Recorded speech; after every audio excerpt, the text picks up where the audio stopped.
Hey everybody, welcome back to the Doggone Positive Way, where we're talking about future-proofing your puppy. And this little girl right here, her name is Penelope. She is in New York. She is a family member's puppy. They just got her on Saturday. And isn't she adorable? She's 11 weeks old. Jack Russell, you know I love Jack Russells. With her little nose, she's so cute. And she is definitely giving them a run for their money for sure. And she's 11 weeks old. So anyway, good luck to you guys up there. I know that you're doing a great job. She's got an older sister named Remy, who is an Anatolian Shepherd mix. And I'll have to show you guys the video maybe next one. She's just like jumping on her and everything, and Remy's being such a good dog, just teaching her the things that humans can't teach. So anyway, I wanted to talk to you about socializing and unleashing the potential intelligence that your dogs have. I mean, they are so smart, and you have no idea what's laying beneath their cute little eyes like this one. So we're going to talk about the social periods, when to start training, why, and it's important, and who, and where to go, and what types of things to socialize your puppy to, and just kind of go from there. All right. So basically, when our puppies are, before we get them, most people get them around 8 weeks of age.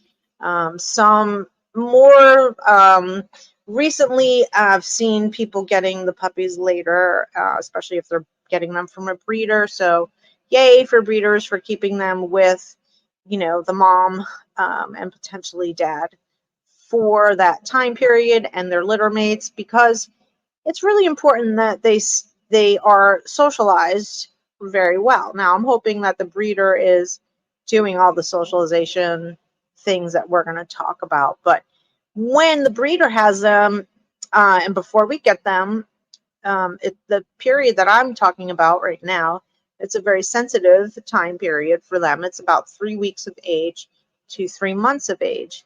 And that's a time where you want to definitely expose them to a lot of different situations. So let's talk about if you have children, if you have puppies that are that young, I mean, go for it, please. Get children in there. If you don't have children yourself, I'm hoping that breeders or people who, even if you have an accidental litter, whatever, it doesn't matter, or you're fostering. We have a lot of foster parents out there that are fostering litters of puppies, or mom and the puppies, so you guys have them from a super early age.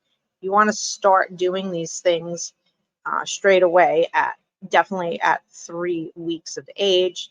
And some of the things are, like I was saying, with children. If you don't have children, have some of your friends come over with their children.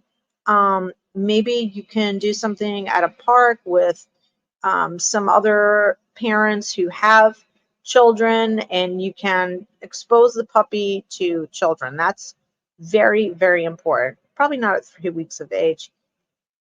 We're going to scrap the whole park thing. Forget I even said that. But I want you to get kids in there, okay? Invite kids over and get the puppies exposed to children, and all different ages, okay? The other things that you can do are getting your puppies exposed to different noises. Now, we've talked about noises. We've talked about dogs, puppies that are raised in rural areas, and then they come into a city and they're freaked out as an adult dog, even a young adult dog. They're really apprehensive because they don't know how to feel about these noises, whether it's traffic or sirens or, other people, other houses. Maybe you lived in an area that your houses weren't attached, but now houses are attached, or you're living in an apartment.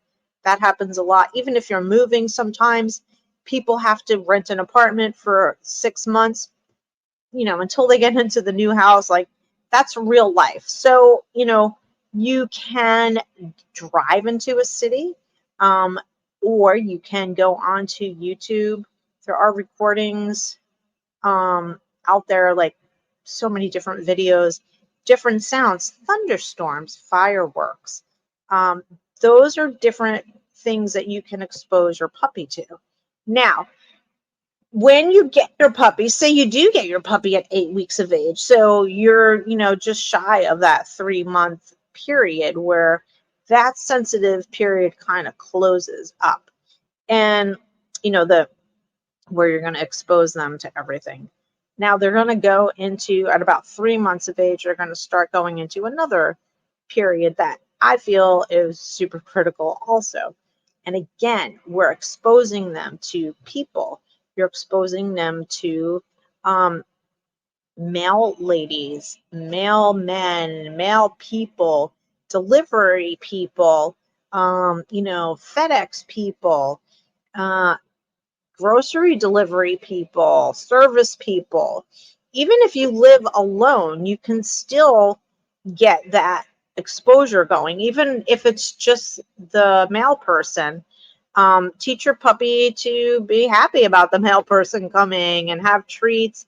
I'm so sure you guys have seen videos on YouTube with, a male person driving up and the dog is either waiting out there just wagging their tail, or runs to them from the front door, and the male person is amazing because they have a box of cookies. They're smart also. They're not trying to get bit that day, so they're reinforcing them with something good.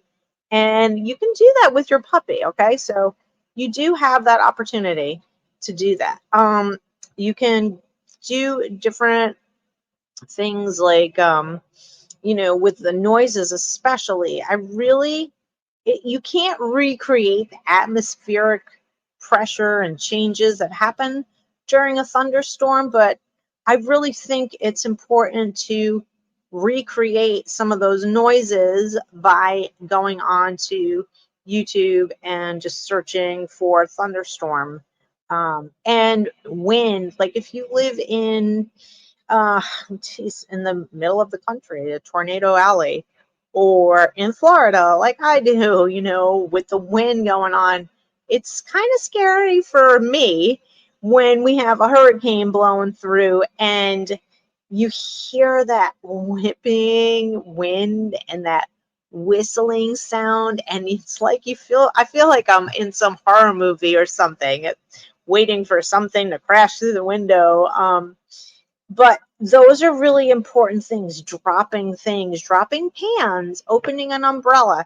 Some of these things I'm talking about are things that they do for service dog training, and puppy raisers will do this so that they can kind of see, well, is the dog scared of the umbrella opening? And if they are, that's cool, but what's their recovery time? And what I mean by that is, like, are they scared and they run away and it takes them a long time to come back? Or are they like, oh, scared, and they're like, that's all right. Let me check it out. I want to smell the umbrella. So you want your puppy to smell the umbrella. So for an example, open it and at the same time, toss some treats to the puppy.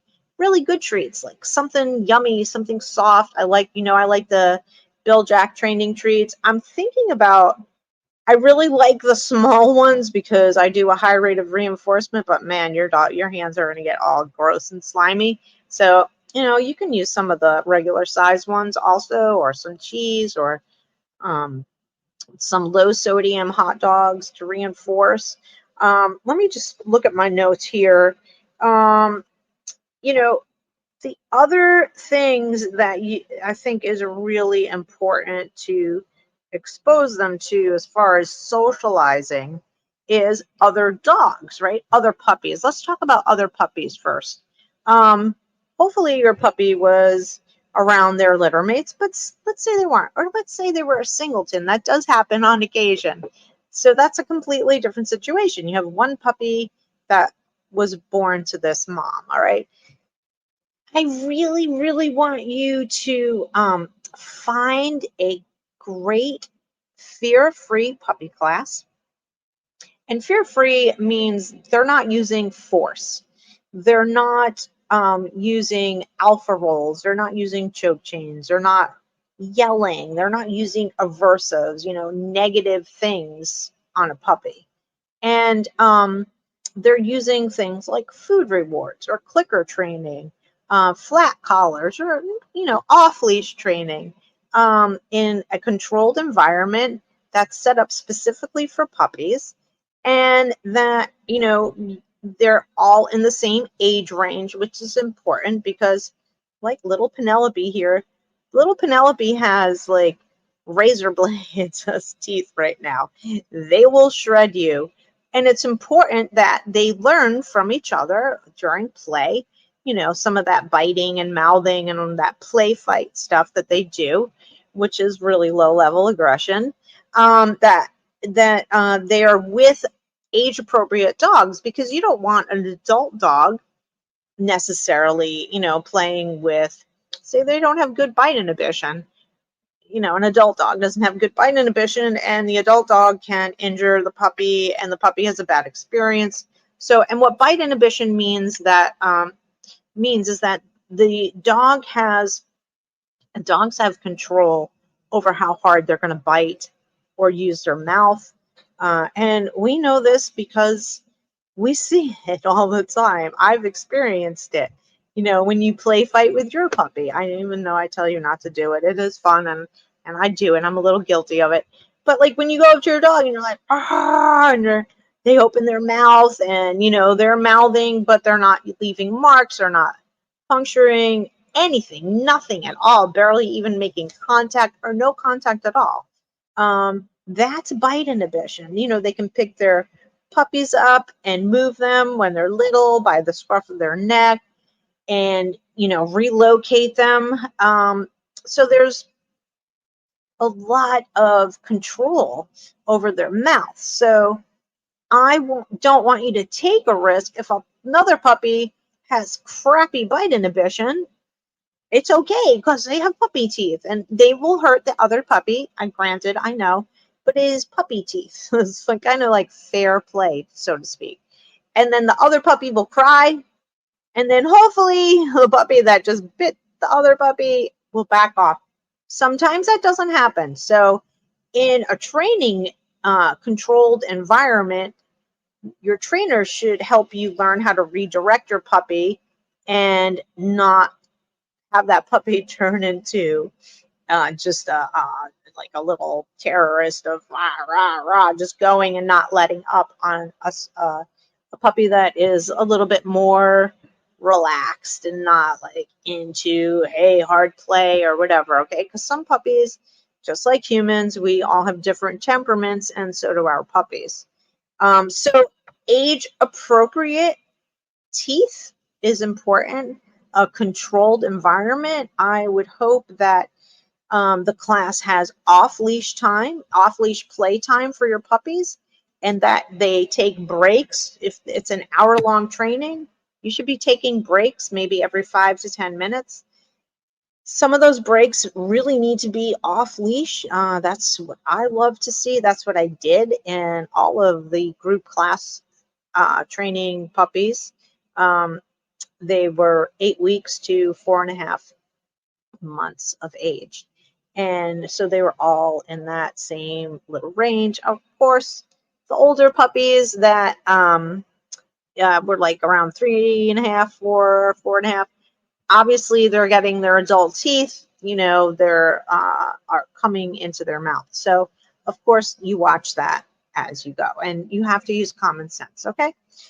So moving on from that, after that 3-month period, they're gonna, you can still continue to socialize. You should always socialize your puppy. But they kind of go through a little bit more of like an exposure kind of fear period, where they can, if you stop exposing, say you get the puppy at 8 weeks of age, you take them to a puppy class, maybe it's like a month and a half long, so you're at like, I don't know, 4.5 months of age, 5 months, and you're like, I'm good with training, that's it, I'm done. your dog then stops getting that exposure and that positive experience around other people, other noises, and during that period can develop fear and anxiety and potentially later down the road aggression, fear aggression. So that is something that you should be really, really concerned about. I think that you definitely do your puppy class, then do an intermediate class or do another puppy class if the age is right, and do, maybe a beginner adult class, even if it's the same damn curriculum. Your dog is older, they'll be around new dogs. Maybe some puppies from the puppy class that they were in will, have the same schedule and can get into the same class as you. But they need to continue their training until at least a year old. At least during that whole period, you've got sensitive times, you've got fear times, there's noise phobia, there's people phobia, it's situational. You've got to get them out and to the public and train them. Now, a big argument I would get from people is, my puppy hasn't had a full series of vaccinations. Well, by the time your puppy has had a full series of vaccinations, they typically will get their first rabies shot around 6 months of age. And that window it's done. You're done. Yes, up until a year, you continue to train up until a year. But if you haven't done jack before that, no, it's not good. You're not going to have a dog that's well adjusted. I can tell you this from personal experience, and I can tell you this from professional experience. If you don't socialize your puppy, you are setting yourself up and the puppy for failure, and we don't want to do that. We want them to be successful and happy, and your stress level way down. We got to keep our stress levels down. Life is just crazy enough, right? So also, again, and I harp on this, but it's so important. The great thing about exposing them to all these situations and all these noises, that you don't know what life is going to bring down the pike for you. Some of you know I have MS. I'm a full-time wheelchair user now. So, what would I do? If I had a puppy now, I'm definitely taking that puppy to a class.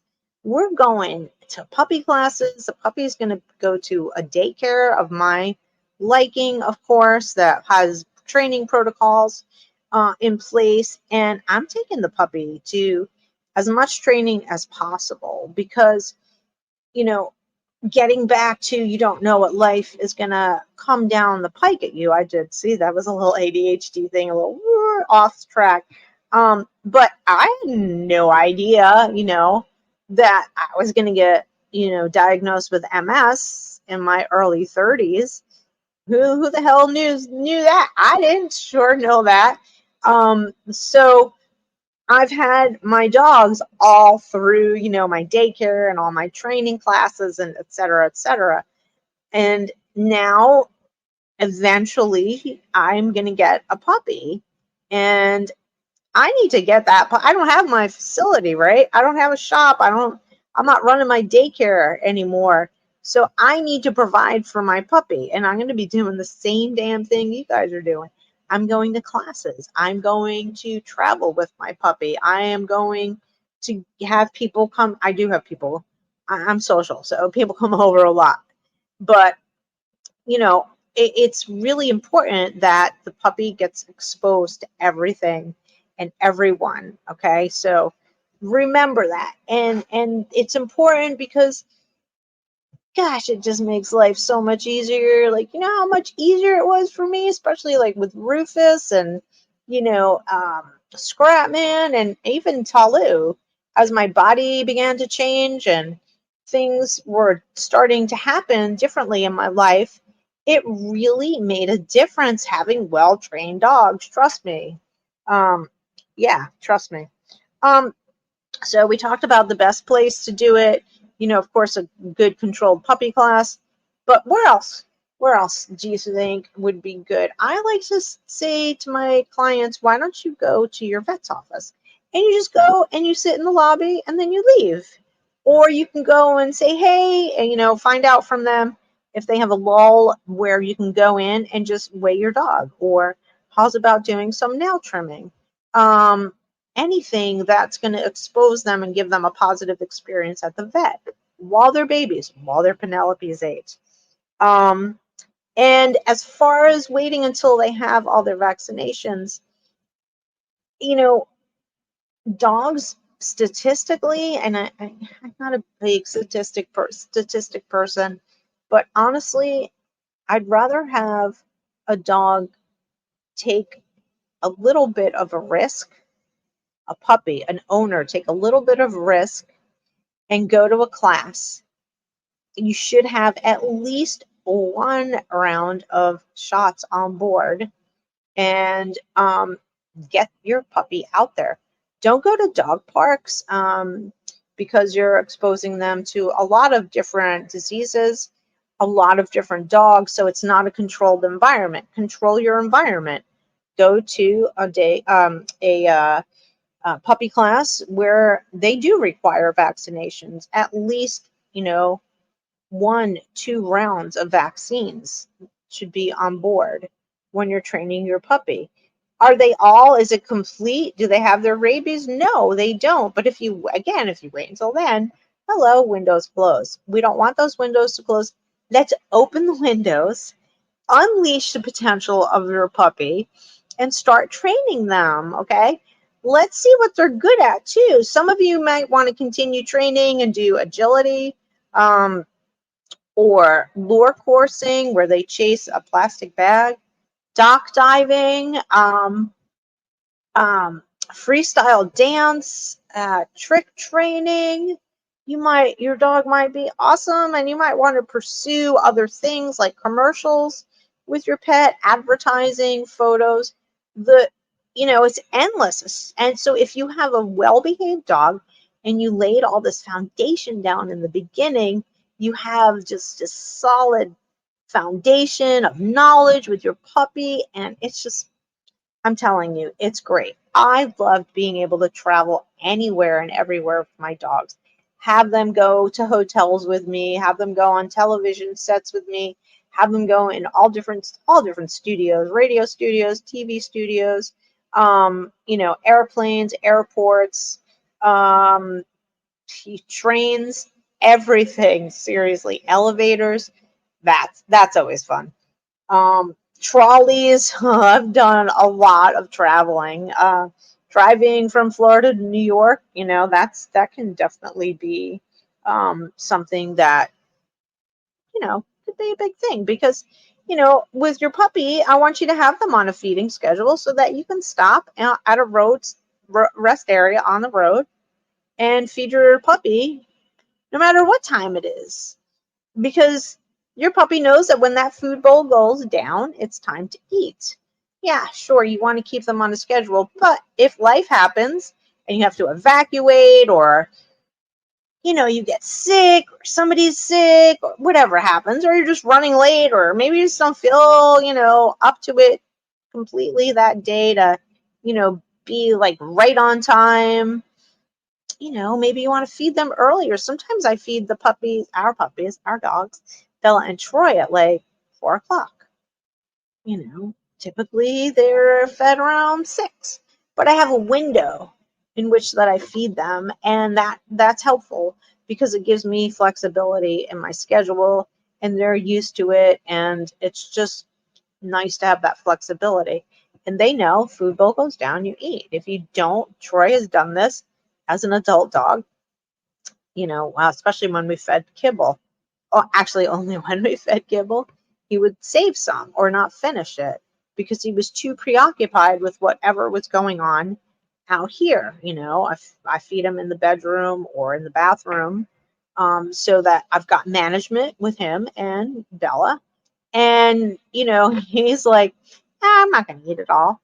But, so we've got to do these things. We've got to be able to have that kind of control, really, at the end of the day. it's all about control, because life happens, and we want to try and avoid as many stressful things as possible. Something people ask me, like, oh, is it too late to socialize my dog? It's not that it's too late. It's more, well, it kind of is. If your dog is much older, it's more about teaching them how to accept different situations. You may need drug therapy and work with a veterinary behaviorist, or just ease them into it slowly, depending on the situation. I work with reactive dogs, and the reactive dog and the dog that has separation anxiety is the dog that wasn't, for separation anxiety, taught how to be alone, taught how to be crated properly. In other words, not used as punishment, using the crate as all positive things. Teaching a dog, a puppy especially, to be alone, and what that means is not reinforcing your puppy when they cry in the crate. And this is, barring that they went out and they eliminated, and you have all this information, and they really should be fine in the crate.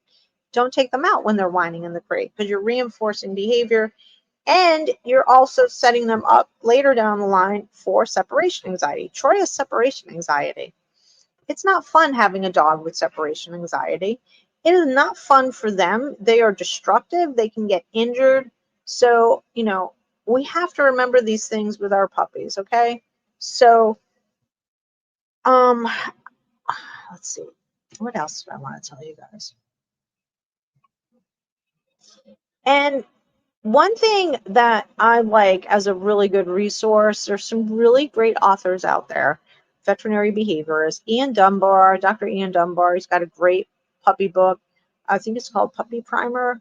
And of course, one of my favorite veterinary behaviorists, who unfortunately is no longer with us, is Dr. Sophia Yin. And she has a book called The Perfect Puppy, How to Train Your Puppy in 7 Days. That book goes over everything almost everything we talked about. That book is very good, easy read, everything's broken down for you to just like easily apply everything in your puppy training. So check her out. It's drsophiayin.com, and look up Dr. Ian Dunbar. Just great veterinary behaviorist. So remember, stuff those Kongs and give your dogs something good to do. Give them something to play with that's appropriate. Have an amazing day, and just have a great day. And stuff those Kongs. Don't forget to do that. Give your dog a Kong. Thanks so much for listening, everybody. And don't forget to like, share, and subscribe. Have a doggone positive day. I appreciate you. I hope you're enjoying this. Thanks again. Bye.